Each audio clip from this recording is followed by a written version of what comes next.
Welcome to Taking the Myth, your topical, skeptical discussion show. I'm Stephen Knight, and joining me is the one, the only, Iram Ramzan. Iram, good evening. Hello. How's it going? It's going all right. Yeah, it's getting cold here, and the nights are getting darker. Summer is the well mornings as well. Over. Yeah. It was dark when I drove to work this morning. I'm not a big fan. I'm not a big fan.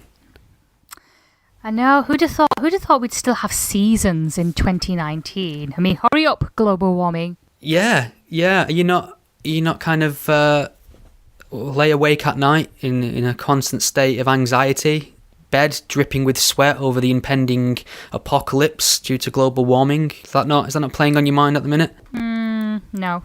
Notice board items before we get into the big topics of the day. I've just got back from America. I say just got back. It was the start of the month. I think I landed back on like the 3rd of September. Got over the jet lag. Yeah, just got over. Jet lag was horrible. Like I had 3 hours sleep when I got there. When I got on stage. Where was the conference? Was it in Milwaukee? I don't fucking know. No, it was Philadelphia. No, I landed in Philadelphia and it was New Jersey. Pittman, New Jersey, so just on the outskirts of Philly. Is Philadelphia Bruce Springsteen's neck of the woods? Bruce Springsteen lives in all of us. Iram. Yes, he does. Yes. Well, I was at it was organised by the same gentleman who did the Mythicist Milwaukee Con, MythCon 5 I was at last year. Just lovely men and women who work for that organisation, blood, sweat and tears to get a conversation together. You know, they don't make any money from it. You very, very rarely break even. It's a project of passion. And they announced this new conference in association with Minds, which is like a social media platform.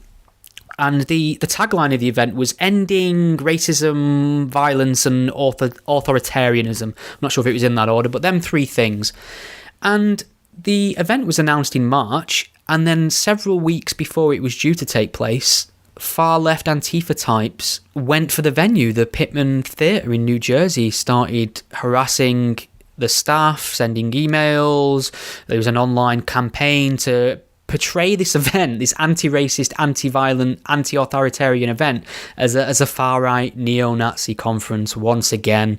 And the theatre capitulated and cancelled, last moment. So the organisers are actually in some sort of legal dispute now. They're raising funds. I'll put a link to that in the show notes. Long story short, the event was great. Lots of discussions happened. Lots of really liberal points made on the stage. For instance, I was on the immigration panel about digital immigration and physical immigration, the first panel of the day, and we had two sort of overt lefties on there, a couple of centrists, maybe some on the right, some conservatives, and they all seem to be pro-immigration, and they all seem to agree that the conditions in detention centres need to be improved, and no one's for that. And I thought that's a very strange reality for a far-right neo-Nazi conference. The keynote speaker was a man called Daryl Davis, a black man who was de-radicalised over 200 members of the KKK. He got standing ovation, cheers. He was universally loved by everyone. He's like the Black Magic. Well, guess what? This absolute hero and legend who's done more for anti-fascism and more for anti-racism than any of these basement-dwelling Antifa fucks was on his way to the after party at a bar, which is a different story, but he went to speak to some of these people to ask why they were outside the event, outside the after party, should I say, protesting, and they called him a white supremacist. Okay, then. We had to have a police escort to the after party. They had to close the street, and because of this mounting pressure leading up to the event, a few people dropped out, a few speakers. So a black woman dropped out. So they've already deplatformed a person of colour, one of the people on the intersectional chart they claim to represent. Who else? Oh, Blair White, a trans woman, dropped out because she felt fearful for her own safety. June, aka Shoe on Head, a YouTuber, content creator, she dropped out, and Armoured Skeptic, her partner, and also content creator, they both dropped out. So Antifa managed to deplatform a trans person, a black person, and a female voice because they made them feel too unsafe to travel to an event and speak. That's insane, isn't it? People had more to fear from these so-called anti-fascists than actual fascists. What the fuck? Yeah. So that was a great event. I'll put some links in the show notes and you can check it out. One of the first panel I was on was online now. It's on my YouTube channel. So go to youtube.com/gspellchecker. Leave some comments, leave some likes, share it around. I was on moderating duties. I think I did okay, but you be the judge of that. Right. First topic I'm going to throw at you. It's UK-centric, all over the news. It feels like a distraction to me, but maybe there's some merit to it. And that is the language and rhetoric in our House of Commons, chiefly the language and rhetoric of our Prime Minister Bojangles. What do you think of Boris Johnson, by the way? Let me get your hot take on him. I think you're a traitor. I think what you said was humbug. There. Humbug! Take that. Such a Dickensian insult. That very British, that, wasn't it? It was so 19th century that, it doesn't even pass as an insult anymore. It was just poppycock. It was piffle. It was piffle. Oh my word! It just reminded me of when I used to read Enid Blyton's Mallory Towers, and she's cancelled now, isn't she? Yeah, she is now. Yeah, bitch. So when the girls would be scornful towards one another, they'd say poo, and then all the girls would be language. Daryl, how dare you use that kind of language? And you think, wow, yeah. Like 2-year-olds kind of say that, and it's not, really supposed anymore. But there's a lot of pearl clutching going on, which is very strange at the minute. So, just to kind of set the scene, in UK it's become very divisive, very very spicy, one might say, at the minute, due to ongoing endless Brexit negotiations and underhanding tactics by the opposition, bullheadedness by the government. Many people are annoyed because they won a referendum and we can't seem to get what we voted for. People who say they want a deal seemingly have no intention of getting a deal. They just want to stop Brexit, and it's kind of up in the air. And I just want to hibernate until it's all done, to be honest. I find the whole thing very dull now. I keep saying this, it's very unpopular, and I'm sure I'll get some pushback, but this entire Brexit issue is a high-level admin issue. It's a big admin issue. That's all it is. It's paperwork. It's humbug. It's piffle. It's poo. So, I mean, we've actually spoke about Brexit on the podcast before a few times, and then we kind of cut it out because it didn't quite fit in with everything else, and we got a bit ranty, and me especially.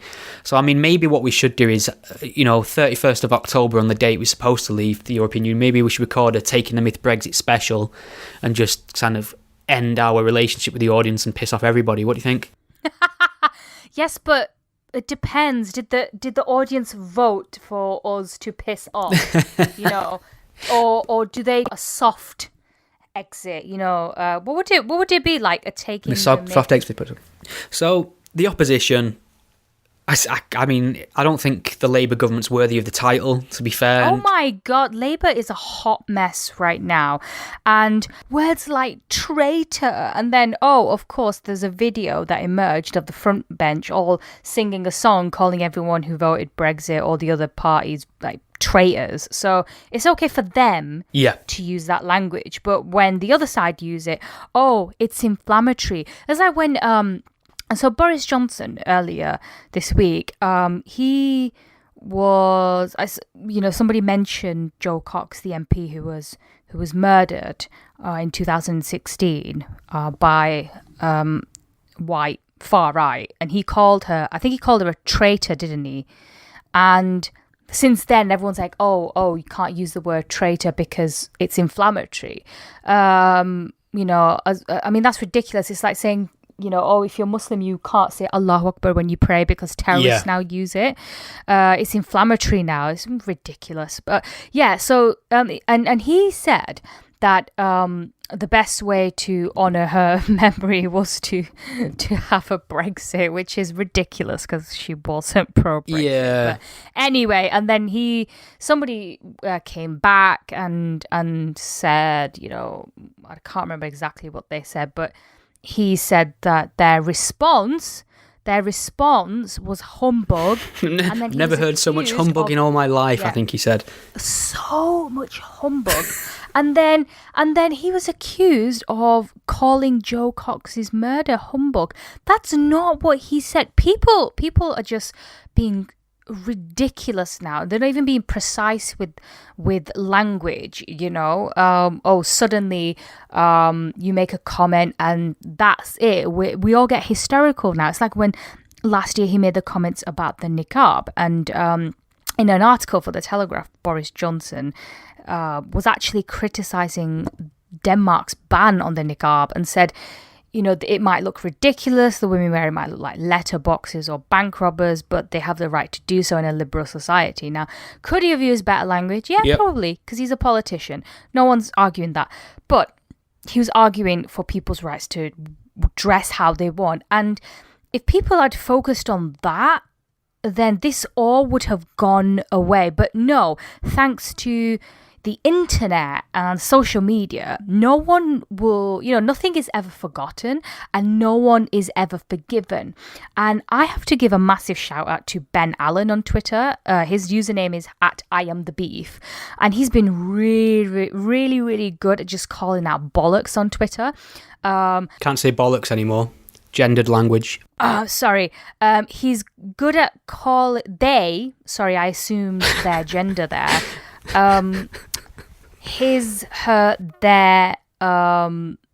They have been good at calling out untruths on Twitter, and you know, they have been consistent and pointing out the BS from both sides and politicians from all parties. So, you know, really well done for that, because sometimes in all this madness, you need someone to just point it out, because everyone's just getting really hysterical. And I swear, I'm so tempted to sometimes just delete Twitter because it's really, really fucking annoying right now.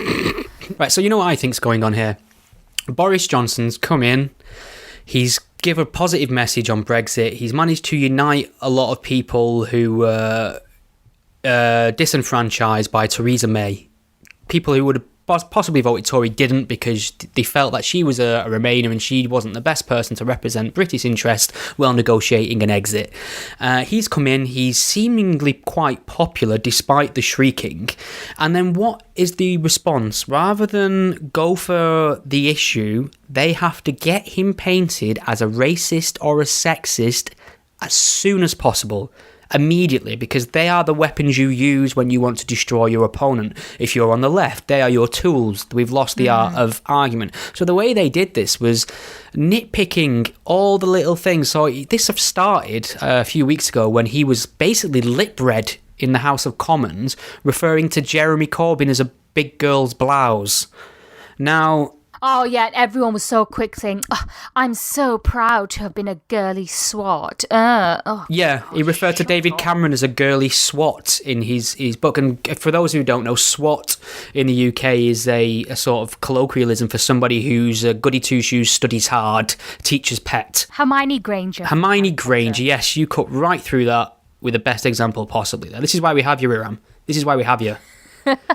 Okay, so they're focused on that. Now, that very quickly went from, well, it's unbecoming of a prime minister to use such insults and petty, phrases, which I am on board with perfectly, to almost immediately, why is Boris Johnson allowed to use misogynist language in the House of Commons? And that leap from a stock expression, which is fairly benign, to the man hates women is a huge one.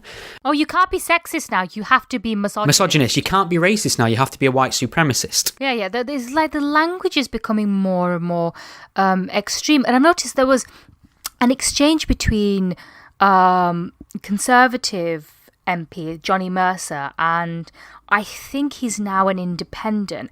And this is the independent MP. He was complaining about the horrific language, and then when Johnny Mercer tweeted something, he just started telling him to fuck off and shut the fuck up, and then swearing at him. And I thought, how is that okay? Right. So, this is what's happened now, because we've all gone for the hypocrisy argument from hypocrisy now, because as soon as Labour MPs started clutching their pearls at the inflammatory rhetoric, people went back and found clips of them and tweets of them saying the most horrendous things about and to opposition. Case in point, the woman who was shrieking at Boris Johnson in the Houses of Parliament, the Labour MP Paula Sheriff, I believe. I don't know if it's Sheriff or Sherif. Sharif is Muslimic, so I doubt it. Okay, sheriff. I was going to make a little joke about I shot the sheriff, but then again, that might be considered as a death threat towards an MP. Can't have jokes anymore. So she was shrieking at him in a really emotional way. She invoked the memory of Joe Cox, which I think is a cheap thing to do. She brought that up. She used the memory of a murdered politician as political leverage to attack Boris Johnson in an unfair way. There was no need to invoke that whatsoever. She accused him of creating a climate where people feel unsafe. Bear in mind, all of this because he used the word surrender bill to describe the opposition's plans. What did you say? The surrender bill. Right? So my ears. She gets canonised now, basically. The left love her, holding her up as some amazing woman who's, laying down the law to Boris Johnson. She's getting wall-to-wall media appearances. She goes on Sky News the very next day, and she's being asked about it, and she's saying, we all need to tone our language down. Boris Johnson's responsible for promoting hate against MPs. And the interviewer asks her, well, why don't you just call for a general election and get the government out? She went, believe me, I want nothing more than to get rid of this wicked and grotesque government. Wicked and grotesque. We need to bring our inflammatory language down. We need to stop promoting hate against MPs. By the way, the government are not only wicked, they are grotesque. I suppose that's okay. Do you remember when, speaking of outrage, there was another one. So do you remember when they were again having this discussion in Parliament and the Attorney General Geoffrey Cox? Can't say that. Gendered language again. Well-known loaded question. When did you stop beating your wife? Yes, I use that all the time. Yeah. So I mean that is you use that as a reference point when someone is clearly asking you a loaded question. That's the example given, and yeah. So that's what he, she, they said. And he was then accused by another MP, I think a Labour MP, Emma Hardy, and she said, you need to moderate your language and not make jokes about domestic violence. And then he had to apologise and say, if I have given offence, I am sorry. For goodness sake. I mean, he's not making light of domestic Did you not see what happened after that? No. Someone went to her Twitter timeline, searched for that expression, and found her using it in the same context. She'd used the expression, I'm not answering that. It's akin to asking, when did I stop beating my wife? She used the exact... So for people who don't know, that's an example of what's fallaciously known as a loaded question. It's when you ask a question to somebody with the purpose of tripping them up, the sole intention to make them look bad, to put them in a position where an affirmation would do them no good and a denial would do them no good. Because even a denial obviously stokes suspicion. There's no smoke without fire. It's reputational damage. So this idea of the loaded question, when did you stop beating your wife? It assumes you're a wife beater. It traps you in a corner, and no matter how you answer that question, you don't come off looking well. So that was what he was using to describe a question of a similar vein. She'd used the same expression herself. So she's lost it with him for using that stock expression. Now, she's called it making light of domestic abuse against women. Now, I was charitable at first. I assumed she was just too stupid to know that expression. Well, she's not. It's worse than that. She knows the expression. She's used it herself, and she's still using it to attack a male politician in the House of Commons. So I'm not on board with any of this language policing now. I think it's a massive distraction. I can't bear the sight of grown adults clutching pearls in the House of Commons over terms like surrender traitor, big girl's blouse, and stock expressions about beating your wife when these bigger issues on the plate. This is where I make a joke about Guy Fawkes, Iram, but again, that might be seen as incitement to violence. Are you even allowed to say clutching pearls anymore? Are pearls gender neutral? Are they non-binary? Sort of depends what you mean by pearl necklace, but it's probably a good point to move on. Oh. Have you got anything else to add to Bojo? I just think, I think the other ridiculous thing that came out of this was how a year on, there was a petition set up to get him to apologise for the comments that he made about the niqab. And I thought to myself, well, he didn't apologise then. he's not going to do it now. And even if he does apologize, people will still say, yeah, but he doesn't mean it. So why are you making him apologize? Why are you signing a fucking petition to get him to apologize for something you're not gonna forgive him for? Never apologise. Never apologise. If you don't think you've done anything wrong, even if you think it's politically advantageous to apologise for something, never apologise to the mob, because you won't win them over. The people who hate you will carry on hating you, and the people who admire you will feel like you've let them down by apologising. Stick to your principles. By all means, if you've made a mistake and you feel you've let yourself down, apologise. It's the decent thing to do. If you believe what you've said and you don't think you've done any wrong, and especially if you didn't mean the thing people are accusing you of meaning, never apologise. Fuck that. Because they do not want an apology. They want to crush you. They want to decapitate your reputation. This is new secular blasphemy. We can't burn the witch anymore, but we can damn right, ignite their reputation and their credibility by attaching lies to it. So I'm never apologising for anything I say unless I feel I made a mistake. Do you ever make mistakes? Well, luckily, no, only kidding. Of course, I get things wrong, and just in my personal life. I mean, luckily, this is pre-recorded, so I edit all the crap out that I get wrong, usually. But I get things wrong all the time. It's one of the ways you can learn. You have to say things, and then they get stress tested against better arguments or people who are more knowledgeable, and then you think, oh, I'm wrong about that, and you adjust where you were. But if I say that, you know what, I'm not a big fan of Islam because of A, B, and C, I'm not going to apologise for being an anti-Muslim bigot. Do you know what I mean? Because I'm not that. I'm not that thing. Well, you are, kind of. Well, yes, not publicly. No, but the thing is, it's also the whole point with the niqab as well. We can't call out a garment that is actually misogynist. It really is a misogynistic tool. It is there to control women. It's there to make women invisible. And we can't say that now. That's how ridiculous it is. We have to respect every single garment because some women quote unquote choose to wear them, so we can't really call it out for what it is. Is that really how what situation we're in right now? We just can't call out the bloody obvious. I love the liberal confusion on these topics. Did you see the other day?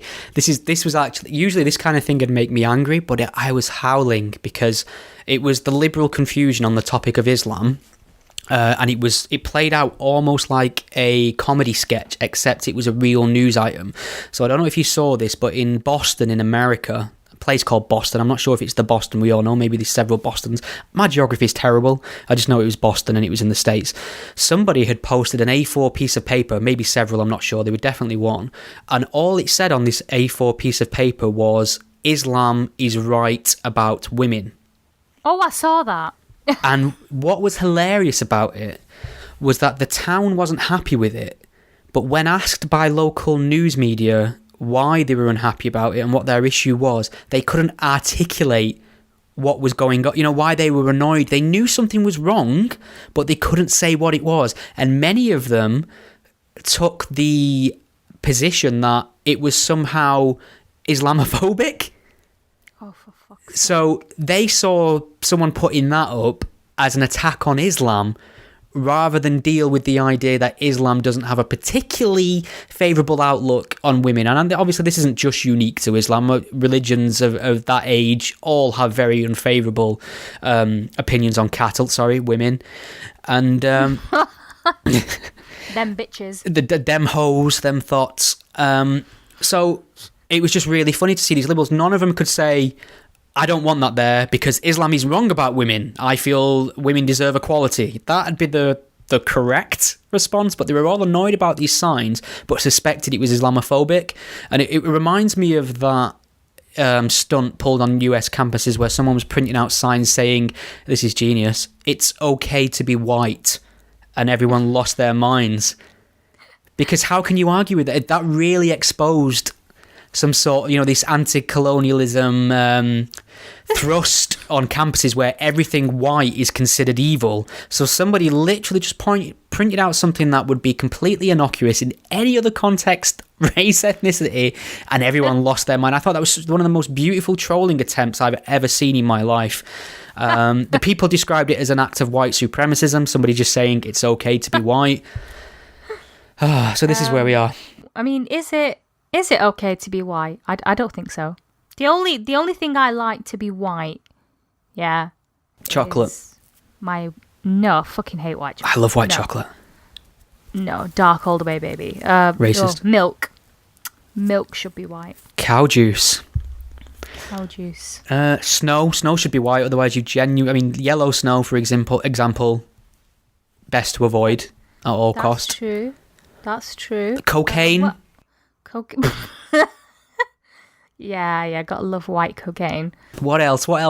Ladies and gentlemen, if you've listened this far to Taking the Myth, get in your top 10 favourite white things. Hashtag You best of the white. You can't answer with Stephen Knight. Hang a minute. The cue ball. Cue ball. Oh. So many good things are white. Chicken. Right? When was the last time you ate chicken, though? Oh, 9 years ago. Do you feel triggered by me mentioning that? It's difficult to get triggered when you're a vegetarian because our iron levels are so low. We just can't muster the energy. That's why people think I'm laid back. I'm just tired. Iram. See what I did there? I was self-deprecating and I took the power away from your anti-vegan rhetoric and wielded it as a shield. Now, all I know is now I can just take you in a fight. So, fuck you. I've got vegan power. Have you not seen Scott Pilgrim versus the World? Vegan power. Ooh, what, are you going to wave kale in my face? I tell you what, a piece of celery slapped around the face can do a fair bit of damage. So can, like, a piece of raw steak.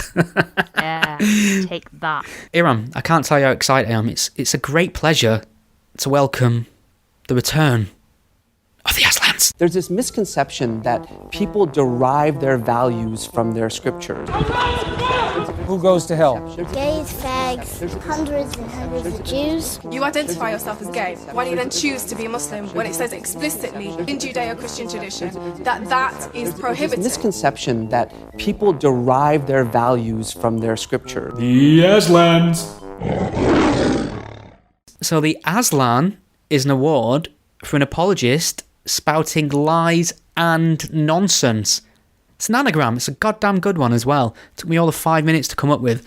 And we've got a big hitter for the contender. This isn't just some Twitter troll or some person who said something ridiculously stupid on the internet that everyone's gone mad about. This is the leader of O Canada, Justin Trudeau.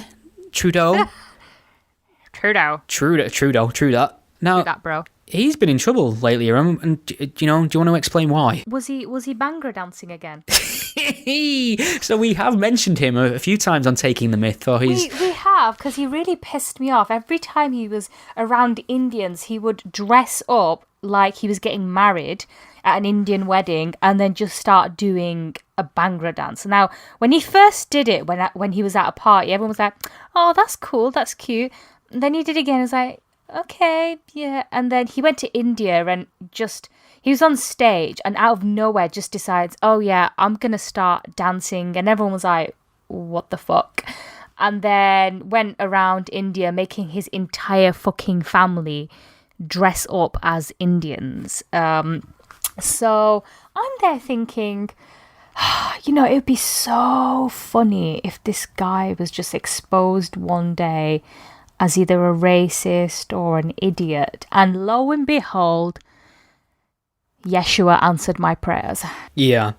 So, his apology seems sincere, and I'm kind of like, okay, keep in mind, these are, 20 years old, these images of him blacking up, and so basically it was a photo, I believe. He was at a party, and he was dressed up as Aladdin, but he'd painted his entire body brown or black. And he was dressed as Aladdin, and no one else was blacked up, but he was. And a whole new world. Everyone lost their shit. The king of woke. That's exactly it. So it's worth pointing out, he's basically insufferable on this woke intersectional nonsense. He corrected somebody for using the term mankind. A woman, I think. A woman used the term mankind when she was addressing him, making a perfectly salient point, and he interrupted her. She said, whoa, hang a minute now. It's people kind. He mansplained. Fuck off. No, he people-splained. But that brought nothing to the situation. All that was to let people know how progressive... Wait a minute, hang on. I'm a great guy. Can I just stop this for a moment to let you know what a great guy I am? And that's why people are going in really hard now, because everyone likes to feather and tar the hypocrite. Well, he's already tarred, because... Self-applied. I mean, who blacks for one... Right, who blacks up, first of all, and who then can't remember how many times they've done it? Oh, that's the other funny thing. So he had this picture of him emerge, and was like, okay, wow, that's bad, but let's move. Can we move on from this? Can we? The king of woke has been... he's fallen on his own woke sword. And then, hang on a minute, 2 more photos emerge of him blacking up. And some people at first were defending him, saying, yeah, but, he was portraying Aladdin. Is it really that bad? Even though Aladdin wasn't fucking black, right? He was Chinese in the original story and Middle Eastern in the Disney movies. And even then, Arabs can also be very fair, not black. And then in the other photographs, he's actually got a black face, and then he's got a wig on, and then he's got something stuffed down his trousers. And we all know what he's trying to say there. So, and then he came out and apologized. A positive representation, if anything. Yeah, is that really a bad thing? Do black people really mind being caricatured as being well endowed? That's a very good question, actually. If we have any black followers, that's if Stephen hasn't lynched them all. Could they please? Oh, if Trudeau has the answer to this, he could come back to us. So yeah, he apologized and said he couldn't remember how many times he blacked up, because yeah, it happens. Sometimes you just black up. And the problem with this is that there were, I was reading some of the comments under a newspaper article about this, and there were some people saying, oh, well, I remember the black and white minstrels of the 1940s. Were we racist for watching them? And I thought, well, yeah, probably. But, there's a reason why you don't have those shows now. It's known that you don't do shit like that. And there's a reason why, blackface emerged from, the America when it was still, when black people were kept as slaves. And, there was that horribly infamous man, Jim Crow, who went around blacking up and called himself Jim Crow. And then you had the Jim Crow laws that were passed in the South, and to keep white and black people separate. So, you can't really say that you don't really know that it's a bad thing to do. Bad thing to do. Oh, I see what you did there.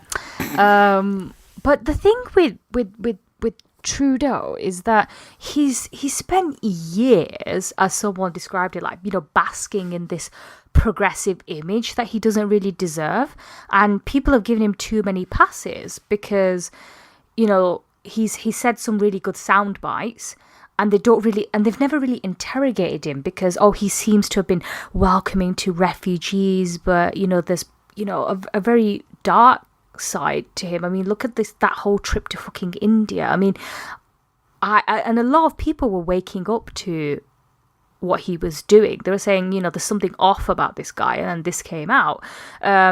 Somebody, did you see what he did afterwards as well? After this whole thing came out, he changed his Twitter profile picture to him speaking to a black person.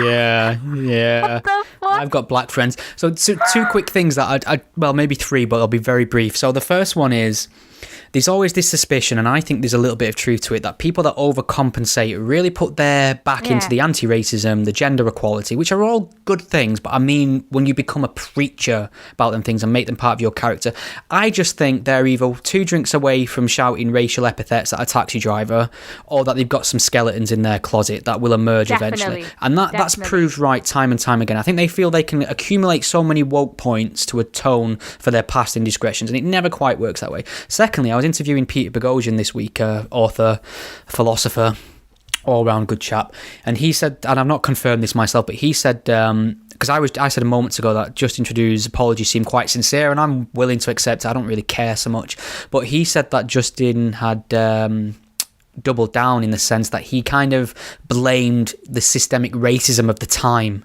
You know, he was just a product of the racial climate, you know, this racial thing hanging in the air that had made him feel that it was okay to do something like that. So he's pushing this progressive agenda again about systemic racism to kind of get himself off the hook. And I'm not buying it. Okay. And I don't know if you remember as well, he did get done, or at least it was brought to the attention of the news media a while back about possible groping allegations when he was in college as well. See, I'm a bit wary of those. Yes, me too. Me too. Oh, probably shouldn't have made that joke. Not you too. Yeah. I also, Iram. I'm slightly wary of these kind of allegations, because sometimes people will make an allegation and there's nothing to it. You know, you had that. I forgot his name. It'll come back to me soon. But there was that man who went round accusing MPs of being pedos. Nick something. I can't remember his name, but I know exactly who you mean, yeah. Yeah, he was the man known as Nick. Jailed now for being a fantasist, essentially. Made it all up, ruined. And everyone took it at face value, right? But in regards to Trudeau, they said he's very David Brent, right down to changes his Twitter avatar to him shaking hands with a black lad. It's... Yeah. I mean, this is what's happening now. There's this outrage culture that, and the woke left is kind of just eating itself now. That there's no one is safe. No one is going to be an acceptable voice anymore, and that is what Douglas Murray discusses in his book, which I'm sure we will get on to. Well, this whole outrage culture. No time like the present. The great thing about Douglas Murray, whether you agree with him or not, he doesn't shy away, because he spent a lot of time writing about Islam, which brings a lot of heat for anyone, which is commendable. And I've always considered him a sensible voice, regardless of whether or not you agree with him. I've always considered him a thoughtful voice. He seems to want to get at the truth of the matter. He seems to be able to point out the obvious when other people are either unwilling or unable. But his new book, The Madness of Crowds, comes straight off the back of his book, The Strange Death of Europe, which is another inflammatory topic, all about immigration. So you thought he might have took a bit of time off and just gone for something a bit more flowery, you know, maybe wrote about the theatre or something. I know he's got a bit of a passion for theatre, but no, he's gone for The Madness of Crowds, is his book now. Popular Delusions and the Madness of Crowds, is his full title, with the subtitle of gender, race and identity. So gender, race and identity are the 3 things he's singling out in his book. I finished it from start to finish. I think are you still working through it? I've read some... Just so triggered, you have to put it down every 2 minutes? I did. I had to just think, God, white people are awful while reading this book. So I've read some extracts of it and I've started it. There's bits that I can see where he's coming from and there's bits I disagree with. So in this, I know, I'm sorry, I insulted Douglas, peace be upon him. So, he's good at identifying some problems here, and the battle that is emerging and might continue for a while, which isn't between left and right, which is kind of what we went into earlier, or liberals or conservatives, but about the warfare within the left, this insane fight that they're having within the left, which you don't really see on the right. So he is good at identifying some problems, but there were some issues that I had, especially when he was talking about women and sexual harassment. So Douglas talks about Nicki Minaj's Anaconda video. Now, oh my God, I wish I could have been there when he was watching that, because that would You want to hear him recite the lyrics on the audiobook. It's fantastic. I might, you know what? I might sample it and mix it into something. The new theme tune for Taking the Myth. Hang a minute, you know what? Look at my myth. Hang a second. You know what? He starts the audiobook. Let me see if you can hear him say it straight away. The Madness of Crowds. Gender, Race, Identity by Douglas Murray. Read by Douglas Murray. I think he opens the book with it. Epigraph page. The special mark of the modern world is not that it is sceptical, but that it is dogmatic without knowing it. G.K. Chesterton. Here we go. Buckle up. Buckle Good up. quote. Oh my gosh, look at her butt. Oh my gosh, look at her butt. Oh my gosh, look at her butt. Look at her butt. Look at her butt. Minaj. Oh my God, that's gonna be my new ringtone. Fucking hilarious. Oh, worth every penny. Thank you, Douglas.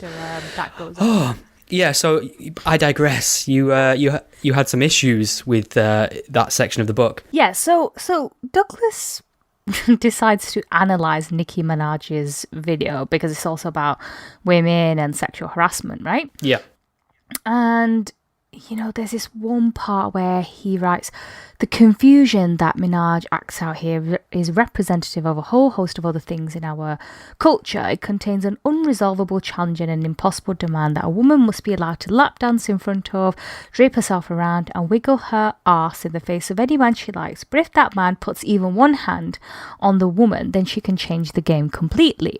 And I thought, well, isn't that how all strip clubs operate? You can look, but you can't touch unless you specifically pay for the privilege of doing so. And if you do touch without consent, then you get turfed out on your ass. Just to play devil's advocate, I've not seen the video. I am such an old man and completely out of the loop where popular music's concerned. But is this just her giving a man an erotic dance, or is it in a strip club environment? Because I think we understand the rules about strip clubs, but I'm not sure. Was he making that argument, do you think? I think he might have been saying she's giving this guy every reason to believe that he should make a move, and the moment he does, she changes the game. Yeah, I mean, the thing is, there's this... everyone's talked about this video, and she herself was saying that this was a response to the original, Sir Mix-a-Lot song, Baby Likes Back, and she said it's all about the female taking back the power, and if you want to be flirty and funny, that's fine. Yeah. But always keeping the power and the control and everything. I mean, I get what he's trying to say, but I mean, no one's really entitled to equal sexual advance opportunities, where sexual behaviour is consensual, and it's for the person to decide whether they want to do it or not. Although I don't really know if empowerment is quite how I describe Nicki Minaj's video. Maybe I'm being slightly prudish here or not. But I mean, I forget that Douglas Murray is a conservative, a small c conservative, every now and then. So that did make me raise an eyebrow as well. But I've only read it once, so I will go back and revisit that with a more sceptical eye, I think, and share my thoughts, because you may be onto something. What I did find really interesting is the final chapter on the whole trans movement and the trans issue, and it would be easy to assume that chapter may be quite sneering or mocking. And I didn't find... I mean, what I found in that chapter was a very compassionate and thorough overview of not just the rhetoric and the media and the movement in general, but the actual trans issues. It was a very compassionate look at some of the issues faced by trans people and some of the things that they've been through, and it seemed really quite balanced. And I don't know why I was surprised, because I kind of trust Douglas as a pair of safe hands, but I don't think it's what people will be expecting if they expect him to be mocking and scathing. Yeah, not on the trans thing. I think it's just the chapter on the women and like the harassment issue. I don't know. I didn't completely agree with that because, you know, he talks about how, you know, if you ask someone out for a coffee at the office, you know, it is that sexual harassment. But I mean, I think that's a bit of a straw man. Depends if you're holding your cock when you do it. Yeah, okay. Generally a faux pas. HR will have something to say.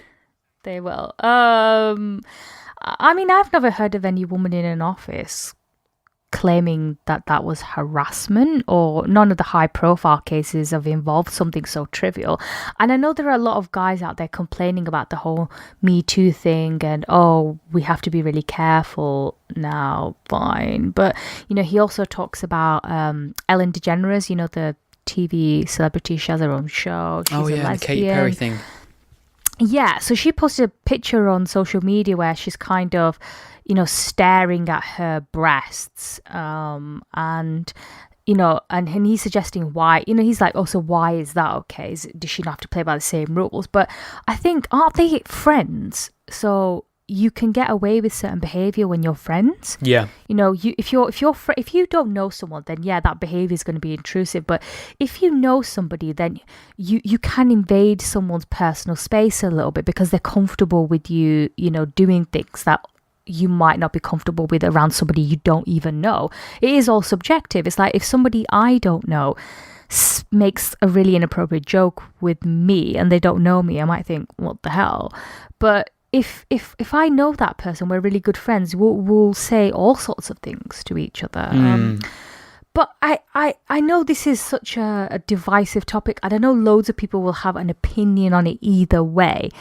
And I think the issue with the whole harassment thing is if there's a power dynamic involved, then yeah, it has to be called out. Because, you know, okay, yeah, there's a soft power that women can yield over men. I get it. But at the same time, if you're, say, a boss and you're suggesting to your female employee that she can do something in order to get ahead in her career, then yeah, that is taking advantage. That is sexual harassment. If it's between colleagues and someone asks you out and you say no, I mean, I can't imagine anyone really complaining about that. I mean, I'd be amazed. I mean, I can't think of any high-profile cases where a woman has taken a man or a company to court or a tribunal and said, oh, and used that as an example to complain about sexual harassment. But I get the point that he's trying to make, even if I don't fully agree with some of the examples that he gives. And I think I was reading a review by Matthew Goodwin, who I find is a very fair commentator on these issues. You can tell he's to the left of Douglas Murray, but he doesn't sneer at him. He's very, very fair in his praise and criticism. So that's one thing I do like about Goodwin. But he says, you know, Douglas is good at identifying some of the problems, but he's just weak at supplying answers. I've not read the full book, so I don't know if you have read that far and know if he's supplied any answers and if he's answered any of the questions that you might have.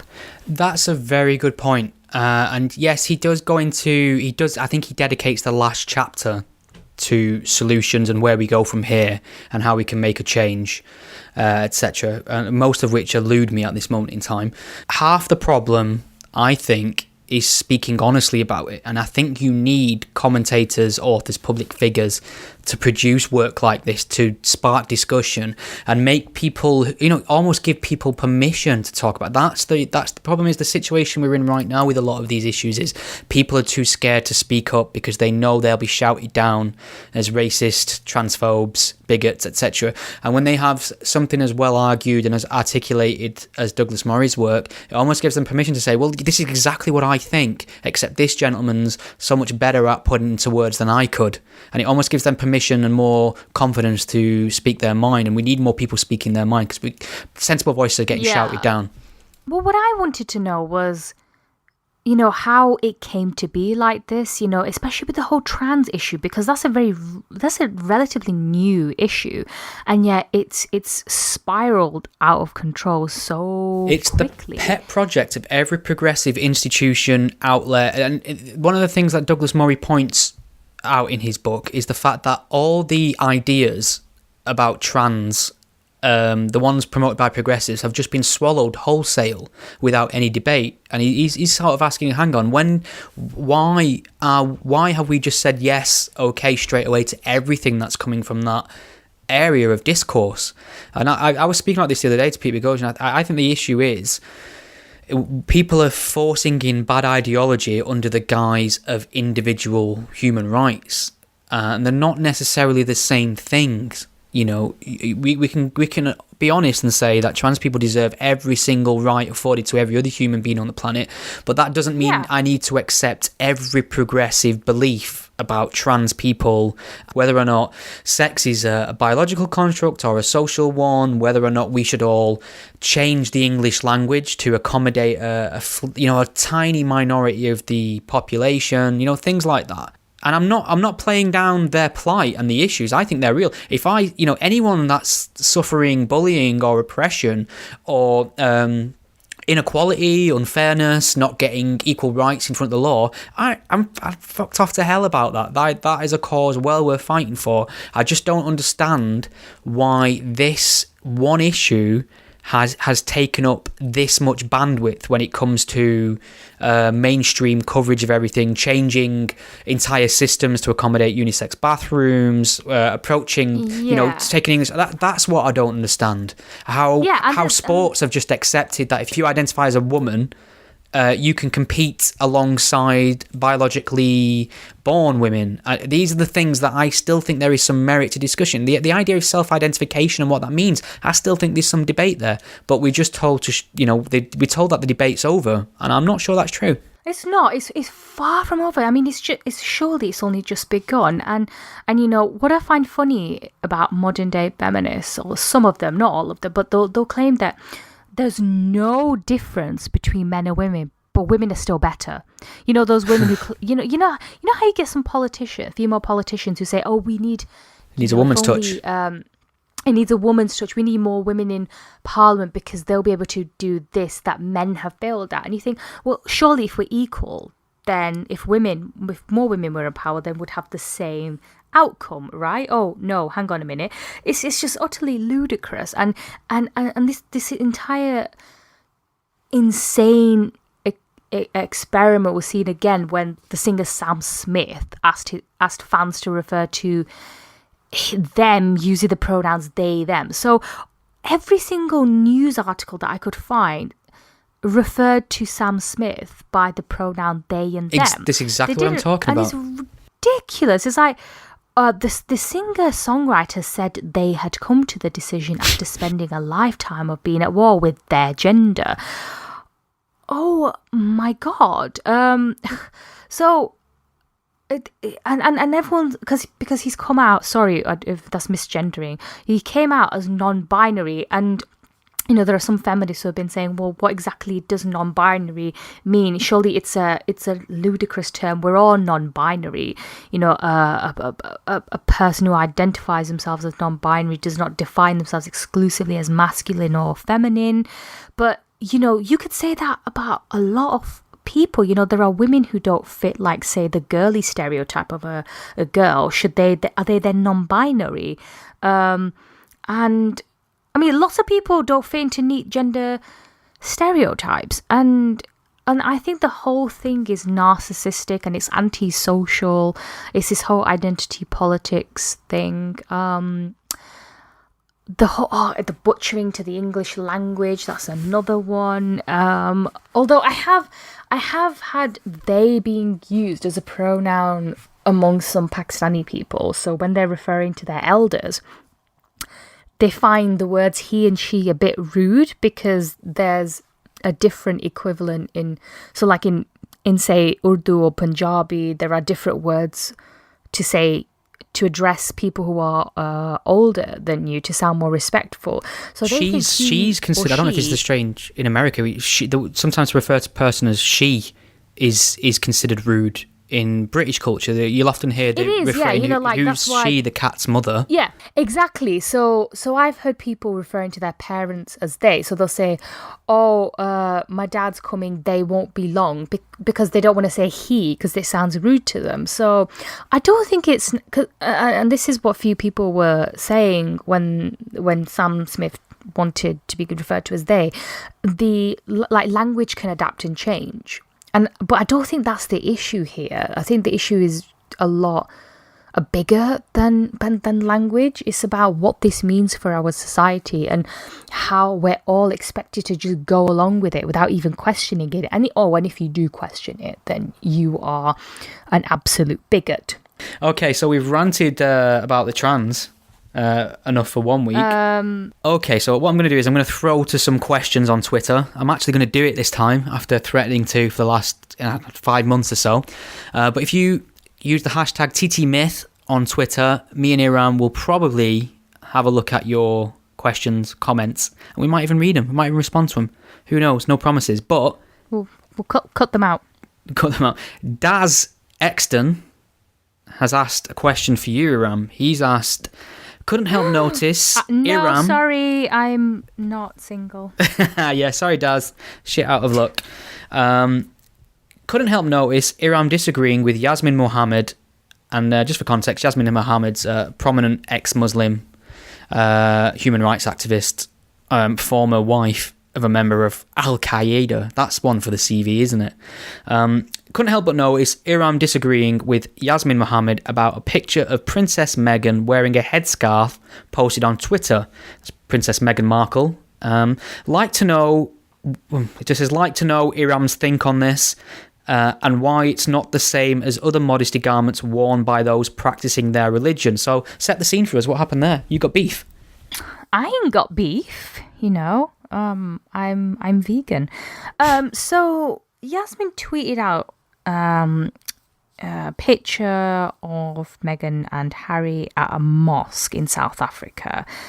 Now, when you go to a mosque, you are required to cover your hair. Some of the men even wear a prayer hat. And she said, my heart breaks for this coming generation of women. As young girls growing up, they have no strong role models in mainstream culture that they can look up to. Gen X had so many brave men and women smashing authoritarianism that we could admire and aspire to be. This is pitiful. And I replied, I don't see anything wrong with this. She's visiting a mosque where the dress code is to cover the hair. Surely this is out of respect than anything else. And a few other women agreed, and one said, it's normal if you go into a Sikh Gurdwara or a mosque, it's seen as a sign of respect and royals have to respect it too. And then, oh my God, so many people piled in and said, well, respect for what? Allah! How to do the same? Right. Why couldn't she just pull the I'm a royal card? Yeah, because she can just say, hey, I know you have rules in mosques, but I'm a fucking princess, so fuck you. I ain't covering my hair. I get it. The covering of the hair, I don't like the idea behind the hijab either. Don't like the concept of it. I've made that very clear before. And I still... Yeah, I do think it's a problem that I have to cover my hair when I go into a mosque. I don't know what would happen if I didn't wear one. I'd probably be they'd insist I cover my hair.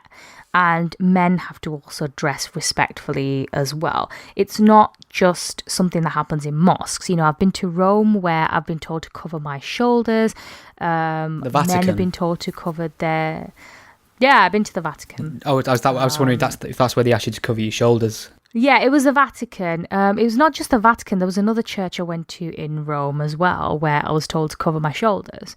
And there were signs saying that people had to cover their knees as well. And if you go to temples in Thailand, you have to cover as well. So you have men who are wearing shorts who have to wear these ridiculous-looking sarongs to cover up.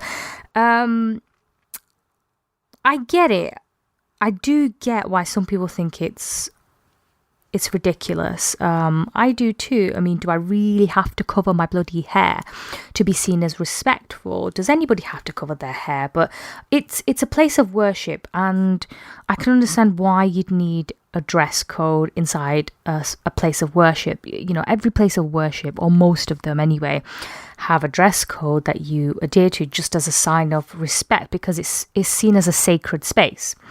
Ideally, I would prefer not to have to cover my hair, but there you go.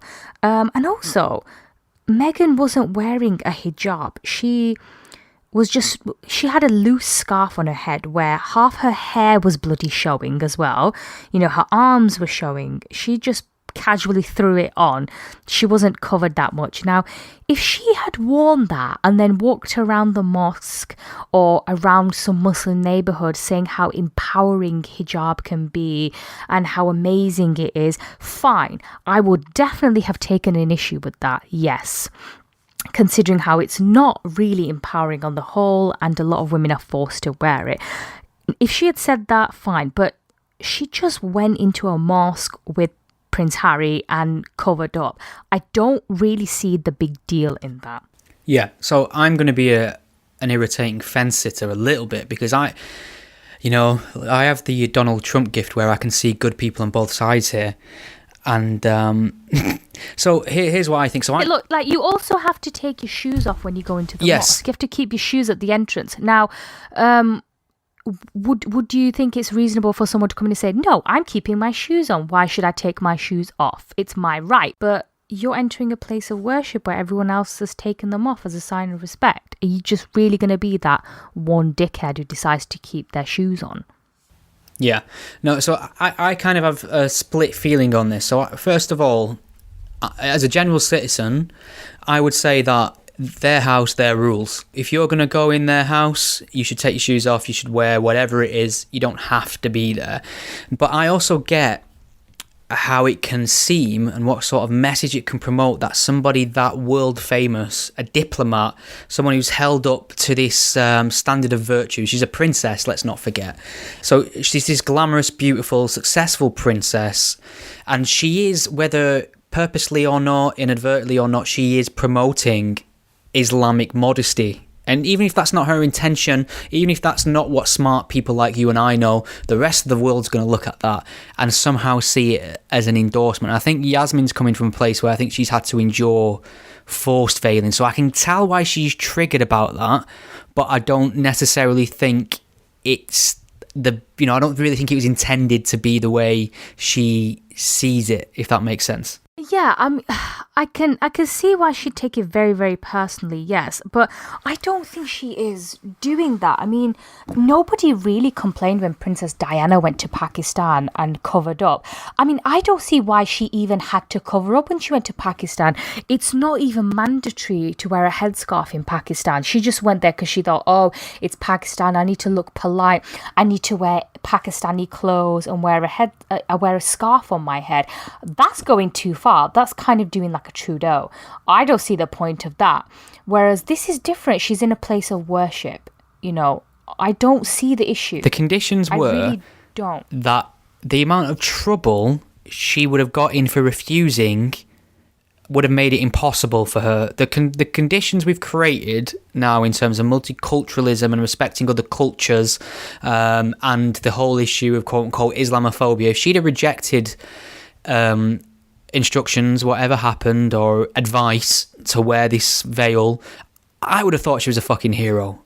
Me and 5 other people, basically, including Yasmin being one of them, right? The rest of the world isn't looking like that. So you could make the argument that it would take someone like Meghan to be truly brave and make a statement, but she would be essentially ending. Yeah, she would be ending her life, essentially. She would probably be on the run for the rest. You know, she would probably have to up her security concern. So that exposes a problem, really, doesn't it? That we're talking about whether or not she should have done it, but did she ever have a choice? That's what I'm saying. She's a member of the royal family. If she really wanted to make a strong statement, she could have probably said, oh, let's not visit a mosque because I don't believe in it. But let's face it, this is Meghan Markle. You know, her and Harry have got this whole woke thing going on as well, that I doubt she would have done that. And like I said, a stronger statement would have been to go to, if she'd gone to a country where it's obligatory to wear one and she refused and said, I'm exercising my choice here while others don't. I refuse to cover up. Yes, that would have sent out a positive message. That would have been really brave. Whereas here, you're going to a mosque and not covering your head. I don't really think it's that brave. I think there's a time and a place for it. Ideally, I think, yeah, you wouldn't need to cover your hair when you go into a mosque, but Why is that not cultural appropriation? that's a very good point. Why wasn't Diana accused of cultural appropriation? Cancel Diana. Isn't she dead anyway? It doesn't matter. John Wayne's been cancelled. Author of Little House on the Fucking Prairie's been cancelled. Michael Jackson's been cancelled. Who else?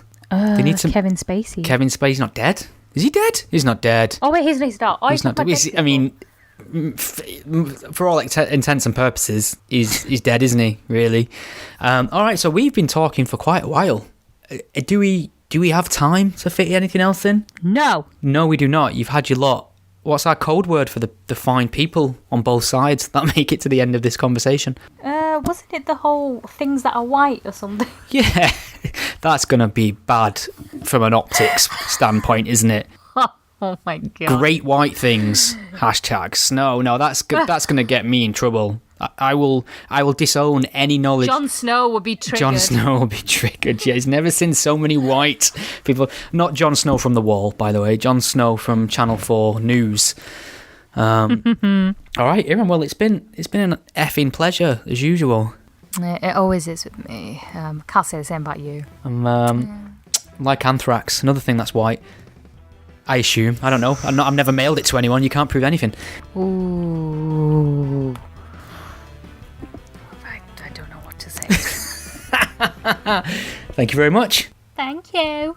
Thank you for listening to the Godless Spellchecker podcast. The podcast is a one-man operation produced in my spare time away from my day job, and I love making it for you. If you enjoy what you hear, please consider lending some support. The show is entirely listener supported.